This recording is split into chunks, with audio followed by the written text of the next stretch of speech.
Hello welcome back to yummy Malabar. ഇന്ന് നമ്മൾ ഒരു അടിപൊളി കേക്ക് റെസിപ്പി ആയിട്ടാണ് കേട്ടോ വന്നിട്ടുള്ളത്. നമ്മൾ കഴിച്ചുകൊണ്ടേയിരിക്കും അത്ര ടേസ്റ്റി ആയിട്ടുള്ള ഒരു cake recipe, milky nuts cake. ഉണ്ടാക്കിയെടുക്കാനായിട്ട് വളരെ എളുപ്പമാണ്. നിങ്ങൾ ഈ ഒരു റെസിപ്പി ഫോളോ ചെയ്ത് കഴിഞ്ഞാൽ നിങ്ങൾക്ക് ഒരിക്കലും കേക്ക് ഉണ്ടാക്കുന്നത് ഫെയിലാകില്ല. നല്ല ടേസ്റ്റി ആയിട്ടുള്ള കേക്ക് നമുക്ക് വീട്ടിൽ തന്നെ ചെയ്തെടുക്കാവുന്നതേ ഉള്ളൂ.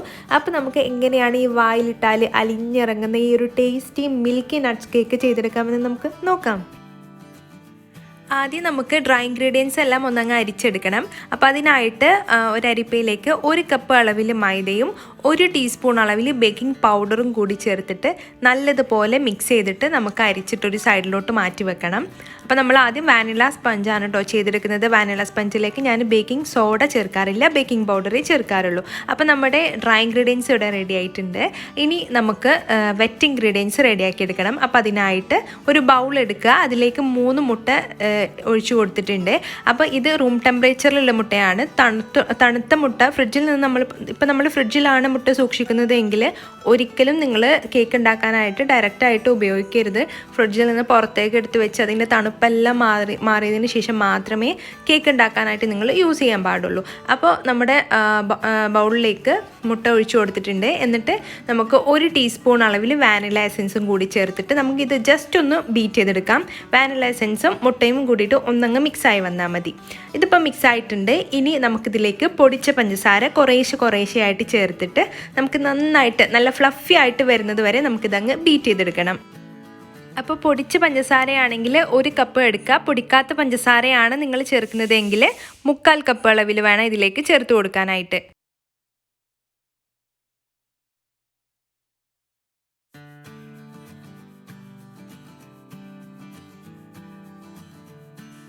അപ്പോൾ മുട്ടയും പഞ്ചസാരയും നല്ലതുപോലെ ബീറ്റായിട്ട് നല്ല ഫ്ലഫി ആയിട്ട് വന്നിട്ടുണ്ട്. ഇനി നമുക്കിതിലേക്ക് ഒരു 1/4 കപ്പ് അളവിൽ ഓയിൽ ചേർത്ത് കൊടുക്കണം. ഞാനിപ്പോൾ സൺഫ്ലവർ ഓയിലാണ് എടുത്തിട്ടുള്ളത്. അത് നമുക്ക് 2-3 തവണയായിട്ട് വേണം ചേർക്കാനായിട്ട്. ഒരുമിച്ച് ചിലപ്പോൾ ചേർത്ത് കഴിഞ്ഞാൽ നമ്മൾ ഈ പതിപ്പിച്ച് വെച്ചിരിക്കുന്ന മുട്ടയെല്ലാം താഴ്ന്നു പോകും. ലോ സ്പീഡിലിട്ടിട്ട് ജസ്റ്റ് ഒന്ന് മിക്സ് ചെയ്തെടുത്താൽ മതി. കുറച്ച് സെക്കൻഡുകളൊന്ന് മിക്സ് ചെയ്തെടുത്താൽ മതിയാവും. ഇതിപ്പം മിക്സ് ആയിട്ടുണ്ട്. ഇനി നമുക്ക് ഇതിലേക്ക് ഡ്രൈ ഇൻഗ്രീഡിയൻസ് ചേർത്ത് കൊടുക്കണം. അപ്പോൾ ഡ്രൈ ഇൻഗ്രീഡിയൻസ് ചേർത്ത് കൊടുത്തു കഴിഞ്ഞാൽ ഒന്നുകിൽ നിങ്ങൾ സ്പാച്ചുല വെച്ചിട്ട് മിക്സ് ചെയ്യുക, അല്ലാന്നുണ്ടെങ്കിൽ ഇപ്പോൾ നിങ്ങൾക്ക് ബീറ്റർ വെച്ചിട്ട് തന്നെ മിക്സ് ചെയ്യുകയാണെങ്കിൽ ഞാൻ ചെയ്യുന്ന പോലെ ചെയ്യുക. ഇപ്പോൾ ഡ്രൈ ഇൻഗ്രീഡിയൻസ് ചേർത്തതിന് ശേഷം ഇതേപോലെ നമ്മൾ ബീറ്റർ ഓൺ ചെയ്യാതെ ഇതേപോലെ അങ്ങ് നമുക്ക് മിക്സ് ചെയ്ത് കൊടുക്കണം. അപ്പോൾ ഒരുമിച്ച് ഞാൻ എല്ലാ വീഡിയോയിലും പറയാറുണ്ട്, ഒരുമിച്ച് ഡ്രൈ ഇൻഗ്രീഡിയൻസ് ചേർക്കാതെ ഇതേപോലെ കുറച്ച് ആയിട്ട് വേണം നമ്മൾ ചേർക്കാനായിട്ട്. അപ്പോൾ ഞാനിവിടെ 3 തവണയായിട്ട് ഡ്രൈ ഇൻഗ്രീഡിയൻസ് ചേർക്കുന്നുണ്ട്. രണ്ടാമത്തെ തവണ ഡ്രൈ ഇൻഗ്രീഡിയൻസ് ചേർത്തതിന് ശേഷം അതിൻ്റെ ഇടയ്ക്കായിട്ട് നമുക്ക് പാല് ചേർത്ത് കൊടുക്കാം. അപ്പോൾ ഈ ഒരു കേക്കിലേക്ക്, ഈ ഒരു 1 kg വെയിറ്റ് വരുന്ന കേക്കിലേക്ക് നമ്മൾ പാല് 2-3 തവണയായിട്ട് വേണം ചേർക്കാനായിട്ട്.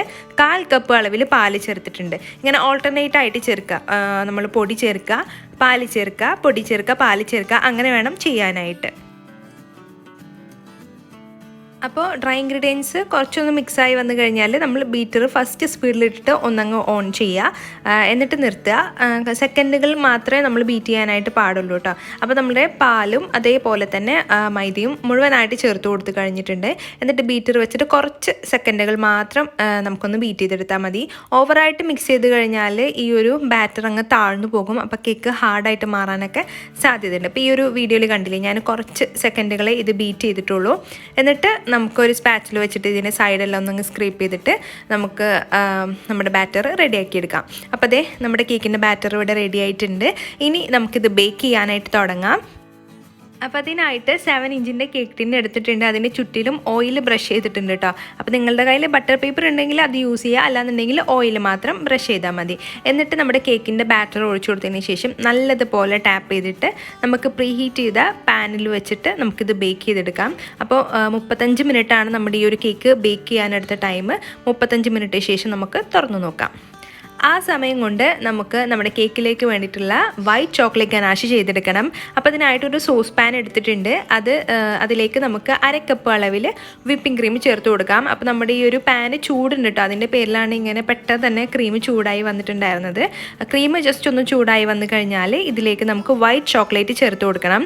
അപ്പോൾ ഞാനിവിടെ വൈറ്റ് ചോക്ലേറ്റ് കോയിൻസ് എടുത്തിട്ടുണ്ട്. അപ്പോൾ നമ്മൾ എത്രയാണോ ക്രീം ചേർക്കുന്നത് അതിൻ്റെ ഡബിൾ ആയിട്ട് വേണം നമ്മൾ വൈറ്റ് ചോക്ലേറ്റ് ചേർക്കാനായിട്ട്. ഇപ്പോൾ ഞാൻ 1/2 കപ്പ് അളവിൽ അളവിൽ ക്രീം എടുത്തിട്ടുണ്ട്. അതിൻ്റെ പേരിൽ 1/2 കപ്പിൽ 2 കപ്പ് വീതം, അതായത് 1 കപ്പ് അളവിൽ നമ്മൾ വൈറ്റ് ചോക്ലേറ്റ് ചേർത്ത് കൊടുത്തിട്ടുണ്ട്. അപ്പം നിങ്ങൾക്ക് ഇങ്ങനെ ഇതേപോലെ കോയിൻസ് അല്ലാത്ത വൈറ്റ് ചോക്ലേറ്റ് ആണെങ്കിൽ, ഇപ്പം നിങ്ങൾക്ക് മിൽക്കി ബാർ എല്ലാം യൂസ് ചെയ്യാം കേട്ടോ. അങ്ങനെയൊക്കെ ആണെങ്കിൽ നിങ്ങൾ കട്ട് ചെയ്തിട്ട് ഈ ഒരു കപ്പിലേക്ക് ഫില്ല് ചെയ്തിട്ട് ഇതിലേക്ക് ചേർത്താൽ മതി. അതായത് 250 ml കപ്പിൽ നമ്മൾ വൈറ്റ് ചോക്ലേറ്റ് ചേർത്തിട്ടുണ്ട്. ഇനി നമുക്ക് ഈ ഒരു ചൂടിൽ കിടന്നിട്ട് ഈ വൈറ്റ് ചോക്ലേറ്റ് എല്ലാം ഒന്നങ്ങ് മെൽറ്റ് ചെയ്തെടുക്കാം. അപ്പോൾ ദേ നമ്മുടെ വൈറ്റ് ചോക്ലേറ്റ് എല്ലാം മെൽറ്റായി വന്നിട്ടുണ്ട്. നമുക്കിത് അരിച്ചിട്ട് ഒരു ബൗളിലോട്ട് മാറ്റി വെക്കണം. എന്നിട്ട് ഇതിൻ്റെ ചൂടെല്ലാം മാറാനായിട്ടൊന്നങ്ങ് വെയിറ്റ് ചെയ്യാം. അപ്പോൾ ദേ നമ്മുടെ വൈറ്റ് ചോക്ലേറ്റ് ഗനാഷ് ഇവിടെ റെഡി ആയിട്ടുണ്ട്. ഇനി ഇതിൻ്റെ ചൂടെല്ലാം മാറാനായിട്ട് നമുക്ക് വെയിറ്റ് ചെയ്യാം. അപ്പോൾ എന്തായാലും നിങ്ങൾ അരിച്ചിട്ട് വേണം ഇത് യൂസ് ചെയ്യാനായിട്ട്. അപ്പോൾ ആ സമയമാകുമ്പോഴേക്കും നമ്മുടെ കേക്കെല്ലാം ഇവിടെ റെഡി ആയിട്ടുണ്ട്. മുഴുവനായിട്ട് ചൂടെല്ലാം മാറിയതിന് ശേഷം നമുക്ക് നമ്മുടെ ഈ ഒരു കേക്ക് ടിന്നിൽ നിന്ന് ഇത് അങ്ങ് ഡിമോൾഡ് ചെയ്തെടുക്കാം. ഒരു കത്തി വെച്ചിട്ട് ഇതേപോലെ അങ്ങ് റൺ ചെയ്ത് കൊടുത്തിട്ട് വേണം നമുക്കിതിൽ നിന്ന് എടുക്കാനായിട്ട്. കേക്ക് ഇവിടെ റെഡി ആയിട്ടുണ്ട്. ഇനി നമുക്ക് നമ്മുടെ ക്രീം ബീറ്റ് ചെയ്തെടുക്കാം. അപ്പോൾ ഞാനിവിടെ യൂസ് ചെയ്യുന്നത് മാക്ടോപ്പിൻ്റെ വിപ്പിംഗ് ക്രീമാണ്. ഇവിടെ ഞാൻ ഈ ഒരു ക്രീം മാത്രം ആണ് യൂസ് ചെയ്യുന്നത്. അൽമറായുടെ ക്രീം ഞാൻ യൂസ് ചെയ്തിട്ടുണ്ട്, പക്ഷേ എനിക്കത് അത്ര ഇഷ്ടമായില്ല. ഇത് നല്ല ടേസ്റ്റിയാണ്. നാട്ടിലെ ക്രീം പോലെ തന്നെ പെട്ടെന്ന് സ്റ്റിഫായിട്ട് വരാനും പെട്ടെന്ന് അങ്ങ് മെൽറ്റായിട്ട് പോകുന്നൊന്നുമില്ല. അപ്പോൾ ഇതിൻ്റെ റേറ്റ് എന്ന് പറയുന്നത് ചിലപ്പം ഓഫർ ഉണ്ടാകുമ്പം 16 ദിർഹംസിന് നമുക്ക് കിട്ടാറുണ്ട്. അല്ലാന്നുണ്ടെങ്കിൽ 20 ആ ഒരു റേഞ്ചിലാണ് നമുക്ക് കിട്ടാറ്. അപ്പോൾ നമുക്ക് നമ്മുടെ ഈ ഒരു ക്രീം ഒന്നങ്ങ് ബീറ്റ് ചെയ്തെടുക്കാം. അപ്പോൾ നമ്മുടെ ക്രീമും ബീറ്റായി വന്നിട്ടുണ്ട് കേട്ടോ. അപ്പോൾ ഈ ഒരു കേക്ക് ഐസിങ് ചെയ്യാനായിട്ട് നമുക്ക് 1.25 കപ്പ് അളവിൽ ക്രീമാണ് ബീറ്റ് ചെയ്തെടുത്തിട്ടുള്ളത്. ഇനി നമുക്ക് നമ്മുടെ കേക്ക് അങ്ങ് അസംബിൾ ചെയ്ത് തുടങ്ങാം. അപ്പം നമ്മുടെ കേക്ക് ഇവിടെ 3 ലെയറായിട്ട് കട്ട് ചെയ്ത് മാറ്റിയിട്ടുണ്ട്. അതിലേക്ക് നമുക്ക് ഷുഗർ സിറപ്പ് വെറ്റ് ചെയ്ത് കൊടുക്കണം. അപ്പോൾ ഈ ഒരു മിൽക്കി നട്ട്സ് കേക്കിനായിട്ട് നമ്മൾ ഷുഗർ സിറപ്പായിട്ട് യൂസ് ചെയ്തിട്ടുള്ളത് 3/4 കപ്പ് അളവിൽ പാലും 1/2 കപ്പ് അളവിൽ കണ്ടൻസ്ഡ് മിൽക്കും കൂടി മിക്സ് ചെയ്തെടുത്തതാണ് നമ്മുടെ ഈ ഒരു ഷുഗർ സിറപ്പ് എന്ന് പറയുന്നത്. ഈ ഒരു കേക്കിൻ്റെ പേര് പോലെ തന്നെ മിൽക്കി നട്ട്സ് കേക്ക് അല്ലേ, നട്ട്സും മിൽക്കും ആണ് മെയിനായിട്ട് ഈ ഒരു കേക്കിൻ്റെ ടേസ്റ്റ് എന്ന് പറയുന്നത്. അപ്പോൾ ഷുഗർ സിറപ്പായിട്ട് മിൽക്ക് തന്നെ യൂസ് ചെയ്യുക കേട്ടോ. അത് തിളപ്പിച്ചിട്ടുള്ള പാല് ചൂടെല്ലാം മാറിയതിന് ശേഷം വേണം നമുക്ക് യൂസ് ചെയ്യാനായിട്ട്. അപ്പോൾ ഷുഗർ സിറപ്പ് കൊണ്ട് നമ്മുടെ കേക്ക് വെറ്റ് ചെയ്ത് കൊടുത്തതിന് ശേഷം ക്രീം സ്പ്രെഡ് ചെയ്ത് കൊടുക്കാം. ക്രീം സ്പ്രെഡ് ചെയ്ത് കൊടുത്തു കഴിഞ്ഞാൽ നമ്മൾ ചെയ്ത് വെച്ചിട്ടുള്ള വൈറ്റ് ചോക്ലേറ്റ് ഇതിന് മുകളിൽ സ്പ്രെഡ് ചെയ്ത് കൊടുക്കണം. പിന്നെ അതേപോലെ തന്നെ നമ്മുടെ കേക്കിൻ്റെ പേര് പോലെ തന്നെ നട്ട്സ് കൂടി സ്പ്രെഡ് ചെയ്ത് കൊടുക്കണം. അപ്പോൾ ഞാനിവിടെ നട്ട്സായിട്ട് ബദാമാണ് എടുത്തിട്ടുള്ളത്. നിങ്ങൾക്ക് ഇഷ്ടമുള്ള നട്ട്സ് എടുക്കാം, കാഷ്യൂ നട്ട്സ് എടുക്കാം, പിസ്ത എടുക്കാം, അല്ലെങ്കിൽ എല്ലാം കൂടി മിക്സ് ചെയ്തിട്ട് വേണമെങ്കിലും നിങ്ങൾക്ക് ഇതിനായിട്ട് യൂസ് ചെയ്യാം കേട്ടോ. അപ്പോൾ നമ്മുടെ ഫസ്റ്റ് ലെയർ ഇവിടെ റെഡി ആയിട്ടുണ്ട്. ഇനി ഇതേപോലെ തന്നെ നമുക്ക് ബാക്കിയുള്ള ലെയറെല്ലാം അങ്ങ് ചെയ്തെടുക്കണം.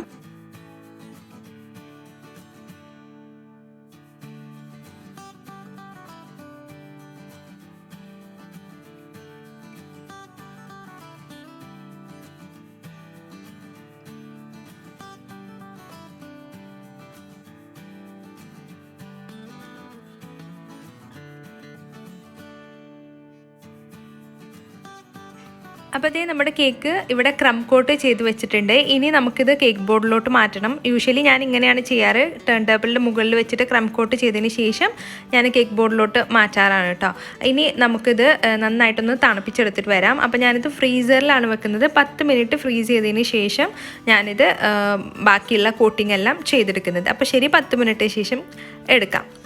അപ്പോൾ ഇതേ 10 മിനിറ്റ് എല്ലാം കഴിഞ്ഞിട്ടുണ്ട്. ഇനി നമുക്ക് നമ്മുടെ കേക്ക് മുഴുവനായിട്ട് ക്രീം വെച്ചിട്ടൊന്ന് കവർ ചെയ്തെടുക്കണം.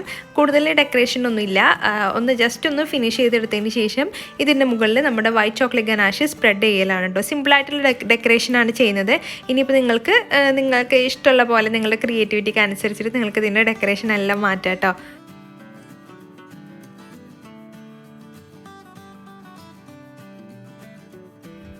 അപ്പോൾ ഇതേ നമ്മുടെ കേക്ക് ഇവിടെ മുഴുവനായിട്ട് ക്രീമെല്ലാം വെച്ച് കവർ ചെയ്തെടുത്തിട്ടുണ്ട്. എന്നിട്ട് നല്ലതുപോലെ തണുപ്പിച്ചെടുത്തിട്ടുണ്ട് കേട്ടോ. തണുപ്പിച്ചെടുത്തതിന് ശേഷമാണ് ഇതിൻ്റെ മുകളിലോട്ട് നമ്മൾ നേരത്തെ ചെയ്ത് വെച്ചിട്ടുള്ള വൈറ്റ് ചോക്ലേറ്റ് ഗനാഷ് ചെയ്തെടുക്കുന്നത്, ഒഴിച്ചു കൊടുക്കുന്നത്. അപ്പോൾ നിങ്ങൾ ഇതിൻ്റെ കൺസിസ്റ്റൻസി കണ്ടില്ലേ, എത്ര പെർഫെക്റ്റ് ആയിട്ട് നമുക്ക് കിട്ടിയതെന്ന്. കറക്റ്റ് അളവിൽ നമ്മളെല്ലാം എടുത്തു കഴിഞ്ഞാൽ വൈറ്റ് ചോക്ലേറ്റ് ആണെങ്കിലും ഡാർക്ക് ചോക്ലേറ്റ് ഗനാഷ് ആണെങ്കിലും നമുക്ക് പെർഫെക്റ്റ് ആയിട്ട് തന്നെ ചെയ്തെടുക്കാനായിട്ട് പറ്റും കേട്ടോ. അപ്പോൾ നമുക്ക് ഇതേപോലെ ഡ്രിപ്പിംഗ് ആണ് ഞാൻ ചെയ്തെടുക്കുന്നത്.